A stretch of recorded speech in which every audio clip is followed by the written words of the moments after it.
नमस्कार, मैं हूं आपके साथ अभिषेक चांडिले। आज बात करेंगे महाराष्ट्र में होने वाले विधानसभा चुनाव की और अल्पसंख्यक मतदाताओं की। क्या प्रधानमंत्री नरेंद्र मोदी को 2024 लोकसभा चुनाव में 400 पार सीटें हासिल करने से अल्पसंख्यकों ने रोका? क्या लोकसभा चुनाव हिंदू वर्सेस मुस्लिम था? क्या मोदी की गारंटी पर भारी पड़ी मुस्लिम मतदाताओं की यूनिटी? ये सवाल इसलिए क्योंकि 4 जून यानी लोकसभा 2024 चुनाव के नतीजे आने के बाद 10 साल से जारी बीजेपी सरकार को धक्का लगा और सहयोगी दलों के दम पर नरेंद्र मोदी फिर एक बार प्रधानमंत्री बने। पर सवाल यह है कि इसके पीछे का कारण क्या था? महंगाई, बेरोजगारी, सुरक्षा या कुछ और?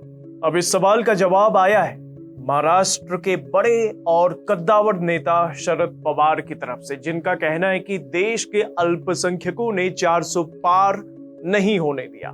पवार ने कहा कि मुसलमानों को पूरा आरक्षण देना चाहिए और आने वाले चुनाव में उन्हें मौका मिलना चाहिए। अल्पसंख्यक विभाग के साथ एक बैठक में पवार ने अल्पसंख्यकों के पक्ष में और भी कई बातें कही।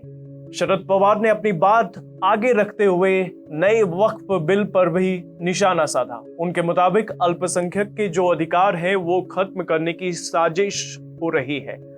वक्फ की प्रॉपर्टी का क्या करना है, किस काम के लिए देना है, यह अधिकार सिर्फ अल्पसंख्यकों का है।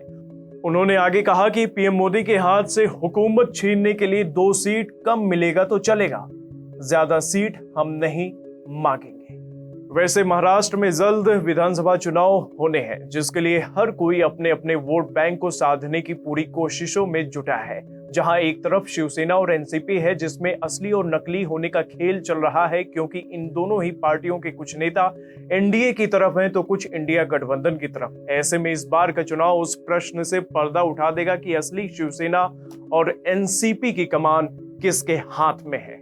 अब शरद पवार के अल्पसंख्यकों के ऊपर दिए बयान के बाद बीजेपी की प्रतिक्रिया भी महाराष्ट्र की सियासत के लिए महत्वपूर्ण रहने वाली है, क्योंकि अगर ऐसे बयानों के आधार पर चुनाव से पहले राजनीति शुरू हुई तो ऐसे में यह तय मानिए कि महाराष्ट्र विधानसभा चुनाव में एक बार फिर ध्रुवीकरण तय है, जिसका लाभ अलग अलग राजनीतिक दलों को जरूर मिलेगा।